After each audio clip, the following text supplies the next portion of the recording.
Sveiki visi, su jumis laida Finansų akademija ir aš šios laidos vedėja Šarūnė Petrošiūtė.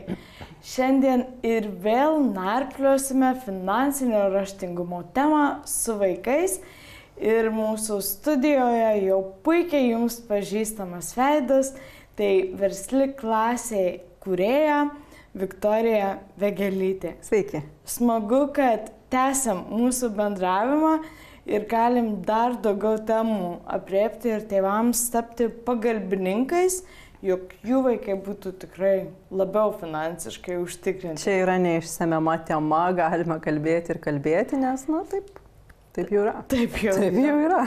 Tai asmeninių finansų valdymas vaiko akimis, kaip atrodo jo finansinis pasaulis? Iš pirmos laidos, manau, ar ne, jau savaime aišku, kad jeigu norime, kad vaikas turėtų asmeninius finansus, tai jisai turi turėti tuos asmeninius finansus.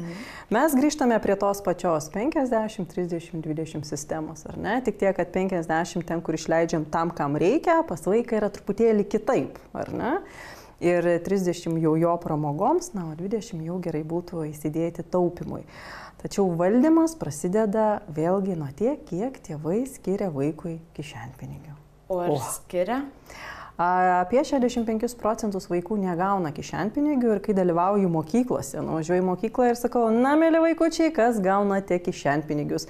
Pakelia vienas kitas vaikas, kiti vaikai net nežino to žodžio, kas yra kišenpinigiai, o kiti vaikai gauna. Ir labai įdomus faktas ar toks pastebėjimas, vieni gauna arba labai mažai, arba visiškai tokias neadekvačias sumas. Tai toks labai įdomus dalykas. O kiek yra per daug? Per daug. Gal pradėsiu nuo to, kiek iš tikrųjų aplamai kišenpinigių turėtų būti mokama. Pradėkime nuo mažų sumų. Duokite vaikams bent jau tos 2 eurus. Duokite vaikams 2 eurus. Dienai ar savaitai? Savaitai. Bent jau pradėkite nuo 2. Nes tėvai, kada pakelia kišenpinigius, aš duosiu 20 eurų savaitai. Viskas yra gerai. Jeigu vaikui yra 15 metų, jūs duodate 20 eurų kišenpinigių, viskas labai gerai. O kas nutiks, jeigu truputėlį kažkas nutiks, ar ne, šeimoje su finansais, automatiškai jau nebegalėsite duoti tų 20 eurų, ar ne? Taip. Tai geriau pradėkime nuo mažesnių sumų, stebėkime, kaip vaikas su jais elgiasi, jeigu pas jį yra suvokimas, kam tie pinigai skirti, didinkime, o tai motyvuoja. Žinom patys, ar ne? Tai motyvuoja, padidinkim ir taip suteikiame vaikui galimybę augti, didėti, ir mūsų kišenės mažiau tuštėja, ar ne? O apie tą suvokimą, tai iš kur jis iš dangaus tai nenukrenta vaikui? Suvokimas elementarus. Aš turiu 2 dukras ir savo vaikams pradėjau mokėti kišenpinigius. Nemokėti, bet duoti, ar ne, kišenpinigius. Ir buvo labai aiškiai pasakyta, nuo šiandien aš jums kiekvieną savaitę, kiekvieną pirmadienį į banko sąskaitą, kol dar neturėjau savo banko kortelių, daviau grinais. Duosiu jums 10 eurų kišenpinigių. Bet už tą sumą jūs turite nusipirkti ir savaitį bilietelius važiuoti į mokyklą. Aš paskaičiavau, ar ne, ten kainuoja tiek ir tiek, gaunasi joms lieka 5 eurai. Ko pasiekoje ketvirtadienis kažkokia užkeikta diena. Ateina ketvirtadienis, dukra, mama, paimk. Labą dieną. Kažkaip nebeturiu pinigų, bilietėlių nebenusipirkau. Iš pradžių bėgdavau, važiuodavau. Mama, čia gera širdis, viskas yra tvarkoj. Ketvirtadienis, mama, vėl tas pats scenarijus. Vėl lėkiu, 3 kartą jau galvoju, palauk. Viktorija, ne. Kitaip vaikas nesuvoks, neišmoks. Ir aš tada pasakiau, ne mano problemos, kaip nori, taip daryk, važiuok, grįžk, eik peškom. Aišku, dramos didžiausios, mama, čia lyja, aš susirgsiu, o jeigu mane pagrobs. Žodžiu, prasidėjo didžiausios dramos, bet tiesiog pasakiau, sorry, negaliu, o be to buvo paskaičiuota, kad galėtum grįžti namo. Ką ji darė, ji pasiskolino. Dar viena pamoka, ar ne, ateiname į skolas, labą dieną, pamoka kažkelinta, skolos. Bet suvokimas pasiskolinti jau yra, vadinasi, problemą išspręs man pasiskolinimas. Atėjo kita savaitė, pirmadienis, vėl 10 eurų. Ko pasiekoje, vėl perkasi bilietėlius, bet reikia ir grąžinti skolą. Tai reiškia, kad liko kišenpinigių savo išleisti, savo malonumai liko mažiau. Tai žinok, šitoks žaidimas buvo apie 2 mėnesius, kol galiausiai mano dukra suvokė, jog jai nuolatiniai įsigyti mėnesių yra daug pigiau. Tai ji pasiskaičiuoti jau po to pradėjo. Ji pradėjo pasiskaičiuoti, nes jai atsibodo nebeturėti pinigų, atsibodo matyti 10 eurų ir iki galo nesuvokti, tai kiek jinai gali išleisti ten Formosai, Snickerių ir taip toliau, ar ne? Čia jau nekontroliuoju tų reikalų. Ir galiausiai nusprendė, jog pirmos savaitės kišenpinigius ji susimokės abonementą, ar ne tą vadinamą kelioninį, už visą mėnesį ir likusios savaitės bus visi pinigai jai. Ir atėjusi pas mane, mama, spėk, ką padariau. Vaiko akise buvo toks pasididžiavimas, kad ji rado sprendimą. Ir aišku, aš galėjau seniai jai tą pasiūlyti, bet aš to nedariau sąmoningai, nes visą tai turi išmokti vaikai patys. Turi pasiskolinti, turi likti be pinigų, turi galvoti, ką daryti. Tas skola yra labai nemalonus dalykas, bet tą skolą būtina grąžinti. Aš visada vaikams sakau, skola yra tas, žinokite, kas jūs suras net ir mėnulyje. Ir skola yra tas dalykas, kada mes nesuprantame, kaip, bet jinai turi gebėjimą augti. Ar ne? Tai būtent po to karto mano vaikai pradėjo skaičiuotis. Ir kai aš pamačiau, kad pas jas jau atėjo suvokimas, kam tie pinigai, kodėl 10, kodėl ne 5, kodėl 10 ir kas į juos įeina, to pasiekoje aš galėjau padėti didinti. Kol galiausiai 13 metai pradėjau vesti už visą mėnesį, ar ne? Vėl didesnė suma, vėl atrodo, nesibaigiantis. Ir daugiau atsakomybės. Taip, ir daugiau atsakomybės, daugiau pasiskaičiavimo, mokėjimo pasiskaičiuoti. Įsivaizduok, šiandien duodu, ar ne, tau 10 eurų, po savaitės duodu vėl 10 eurų, tu kaip ir išmoksti, ar ne, laukti, žinoti. Trumpas laikotarpis. Taip. Bam, vieną dieną mama sumasto tau pirmadienį pervesti 20 eurų. Ir tu galvoji, wait a minute, kas čia yra? Ir tada sakai, už 2 savaitės. Vėl iš naujo, ar ne, nes per pirmą savaitę pinigų nebėra. Tai ko pasiekoje išmoksta, kad, okei, 2 savaitėm, ar ne, vėl skaičiuojasi. Matai, kad jau gaudosi, bam, už 3 savaitės, 30 eurų. Vėl vaikas, vėl, ar ne, bet tai mokosi. Kol galiausiai mes galime pradėti vaikams duoti ne tik jų kišenpinigius, bet, pavyzdžiui, duoti 100 eurų mėnesiui, bet pasakyti, kad 50 eurų tu turi susimokėti už šokius. Mes ugdome vaiką ne tik taupyti, suvokti, kas yra pinigai, bet ir prisimti atsakomybę finansiškai už tai, kuo tu pats naudojasi. Tie pinigai yra mano. Kaip jai sekėsi? Labai gerai. Labai gerai. Visiškai. Visų pirma, ji iš karto tos pinigus atiduodavo šokiams, nes žinojo, kad gali išleisti. Taip? Tai va čia ir ugdosi vaiko atsakomybė, kad tu supranti, kad jeigu tu nesumokėsi, tu negalėsi eiti. Tai čia taip ir įsijungia jos ugdymas. Taip. Savaiminis ir pinigus planuoti. Vienareikšmiškai, todėl kad aš duodama ištransliuoju, kam aš duodu tuos pinigus, pasakydama, jog dalis lieka tau. Jeigu aš tau sumoku 1000 atlyginimo, ne, tu puikiai žinai, mokesčiai tas, man lieka ten 600, ar ne, tu jau žinai. Tai lygiai tas pats yra ir su vaikais. Kada aš duodu vaikui 100 eurų ir aš pasakau, kam jie yra skirti, kokia suma tau lieka, kaip tu susidėliosi, kada tu už šokius susimokėsi, yra tavo atsakomybė, ar ne? Bet už juos sumokėti turi. O buvo taip, kad nesumokėjau?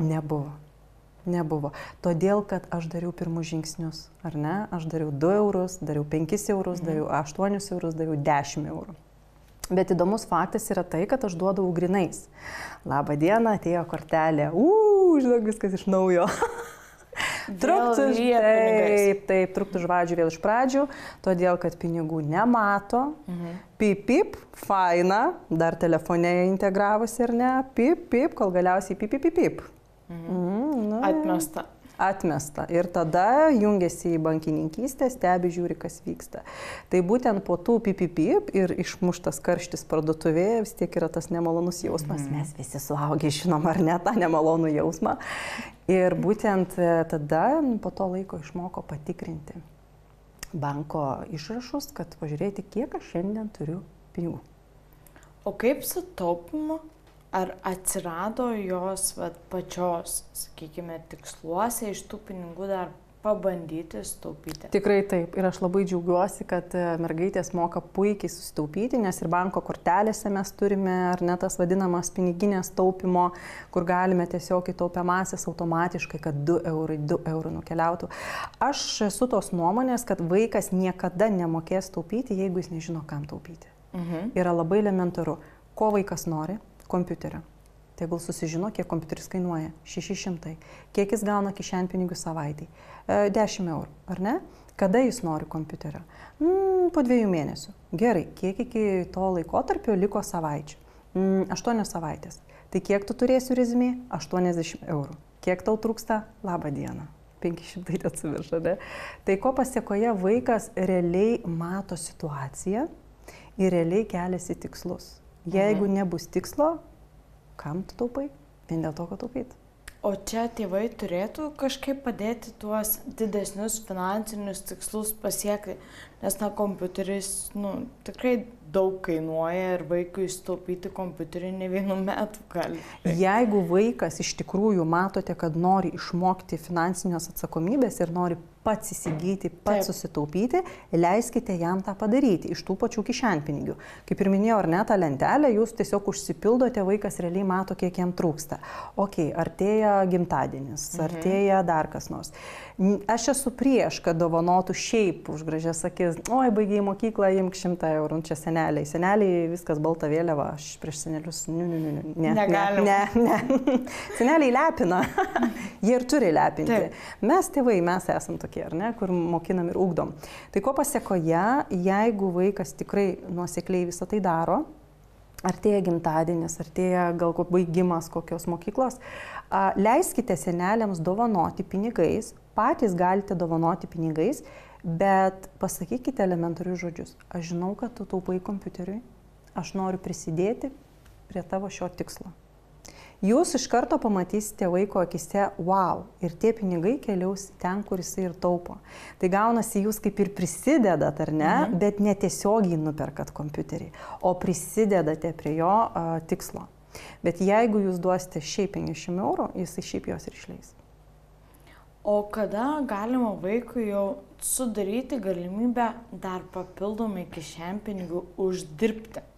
Užsidirbti, čia yra labai opi tema. Štai kodėl įkūriau būtent versli klasė vaikams, kada vaikai patys gali užsidirbti, o kiek užsidirbs, tiek, kiek turės kantrybės ir drąsos ir kūrybiškumo, nes, žinai, kaip yra Amerikoje skautė su sausainiais, ar ne, tikrai visi žinome, tai tas ir yra Lietuvoje.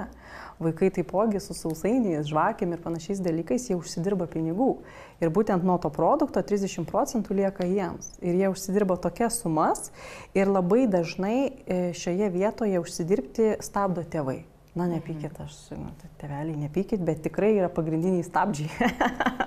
Dėl ko? Nes kaip prieš tai kalbėjom, ar ne, atsinešam iš praeitų dalykų kažkokį gėdos jausmą kalbėti apie pinigus.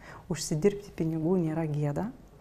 Ir būtent kadangi Lietuvoje vaikai, legaliai dirbti oficialiai, gal taip pasakysiu, realiai gali nuo 14 metų, ar ne, bet nuo 14 metų, nelabai kas nori juos priimti, nes yra daugybė sąlygų, pertraukų laikas ir taip toliau. Nuo 16 metų jie jau gali drąsiau darbuotis, bet vėlgi tai yra toksai, labai toksai keblus dalykas. Ribotas. Labai ribotas. Tai be abejo, tada mes prieiname kalbėti apie investavimą, kad būtent siūlyčiau pereiti prie investavimo, ar ne. Bet kas yra susijęs su darbu, jeigu yra maži vaikai, mažesni, ar ne, iki 10 metų, gal ir iki 15, tai vasaros metu žolės pjovimas, ar ne, šuniukų vedžiojimas ir panašus dalykai, jie egzistuoja ir vaikai tikrai labai gerai užsidirba. O dirba namuose ar pas kaimynus? Čia irgi. Labai dažnai sulaukiu klausimų, tai už ką mes namuose turime mokėti? Už lovą negalima, už indus negalima, už pažymius negalima, tai už ką jiems duoti? Šiaip pagal taisyklę mes turime mokėti vaikams už tai, už ką mes samdome žmogų ir ją mokame. Aš, pavyzdžiui, visada plaunu automobilį tikrai ne namuose. Tai jeigu mano vaikai pasisiūlo, be abejo, aš siurblys rankoje, prašom, ir aš tikrai už tai sumokėsiu. Todėl, kad aš tą patį darau. Ar ne, nuvažiavusi moku pinigus. O jeigu paslaugos teikta nekokybiškai? O, čia yra labai geras, ar ne, variantas. Man irgi yra tai buvę, kad mes su dukra valėme automobilį, ar ne, ir mes sutarėm, kad bus 20 eurų, bet 10 eurų padaviau, o 10 pasilikau savo. Ta prasme. Iš ankstinis mokymas? Taip, toks įgaunas, mama, kodėl tu man 10 eurų, o kitą 10 pasilikai savo. Bet palauk, sakau, mes dirbom dviese. Bendra suma yra 20, bet mes dirbom dviese. Tai 10 lieka. 10 man, 10 tau, nes ir aš dirbau. Tai tada ir ateina tas suvokimas, kad, na taip, labai svarbu komunikuoti. Na, nelaikykime, vaikai yra vaikais, viskas yra tvarkoje, bet, na, nelaikykime jais kvailučiais ir tokiais, kad jie visiškai nieko nesupranta. Jie niekada nesupranta, nes mes patys nebandome jiem paaiškinti. Mhm. Jeigu aš pasakau, jog automobilį išvalyti kainuos 5 eurai, bet man užteks to, vaikas tą ir padarys. Na, nenorėkime ten kaip iš salono, ar ne? Bet čia yra alternatyva, tiesiog pamotyvuoti, padėti vaikams. Paaugliai, laba diena, kita situacija, viskas kitaip. Paaugliai jau turėtų dirbti tinkamą darbą, jeigu pjaunam žolę ir pas kaimynus, ar ne, jeigu prižiūrime šunis, vedžiojame šunis, tai ir kaimynų, ir visų kitų. Tai šitie variantai jau turi būti. Bet jaunimas yra dabar tas, kuris geba užsidirbti kompiuteriu. O ką jie daro? O jie daro labai daug, iš tikrųjų.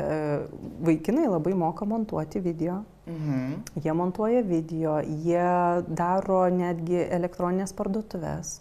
Na, tie, kurie užsiema įvairiausiais žaidimais, jie netgi ir tuos dalykus moka padaryti, ar ne? Tai tikrai galime atrasti vaikuose labai daug įdomių dalykų, kas gali mus nustebinti. Tikrai. O ar yra atvejų, na, tikiu, kad yra, kai tėvai skolinasi iš vaikų. Taip. Ir pamiršta grąžinti. O, nurašo tau. Tėvai, baikit, nedarykite taip. Skolintis iš vaiko yra labai gerai, nes visų pirma vaikas psichologiškai jaučiasi naudingas. Supranta, kad taupyti buvo labai gerai, nes aš galiu padėti mamai arba tėtį. Net jeigu jums tų pinigų ir nereikia, bet tiesiog ar gali man paskolinti, ar ne? Ir tokiu atveju mes ugdome vaikuose atsakomybę, ar ne? Bet kitas dalykas, jeigu tėvai negrąžina, patikėkite manimi, vaikuose jūs ugdote tikrai ne pačius maloniausius jausmus.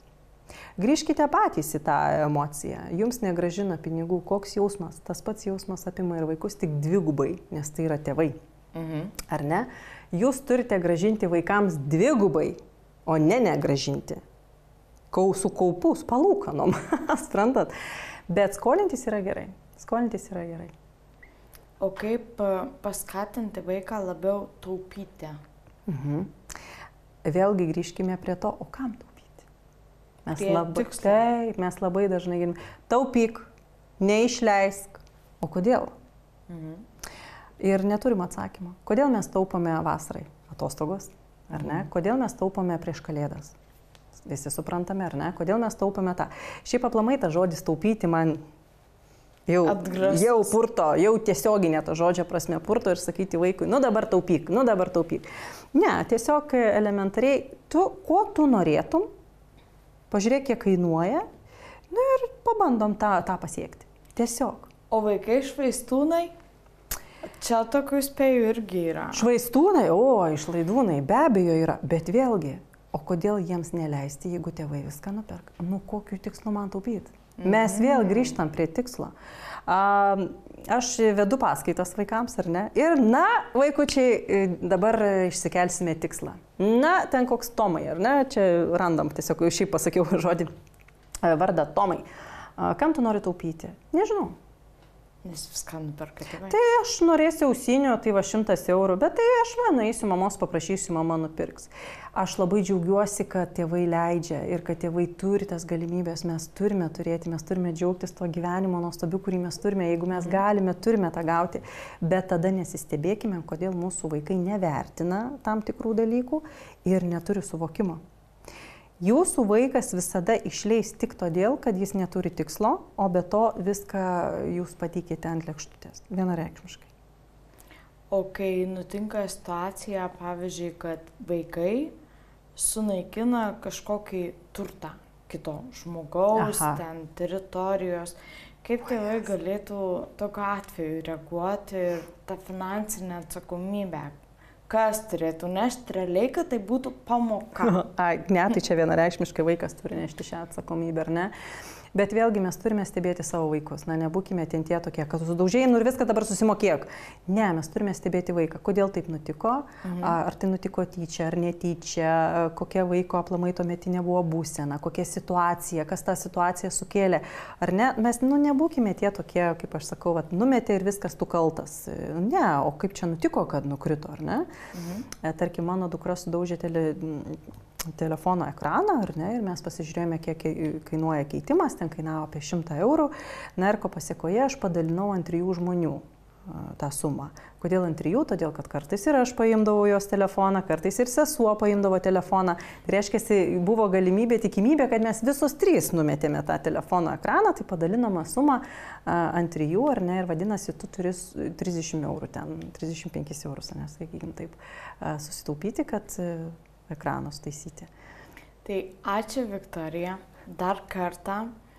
Ir tikiu, jog po šitos laidos tėvam yra dar aiškiau, kaip užauginti iš tikrųjų finansiškai sąmoningą vaiką, ne tik tai raštingą, ir kad pavyktų jiems kartu sistemingai kelti finansinius tikslus. Tai to ir palinkėsim visiems Finansų akademijos laidos žiūrovams. Jūs, kiekvienas iš jūsų, turite galimybę sukurti milžinišką pokytį pasaulyje per savo vaikus. Tai sėkmės jums ir kantrybės šiame kelyje. Ačiū dar kartą. Ačiū labai.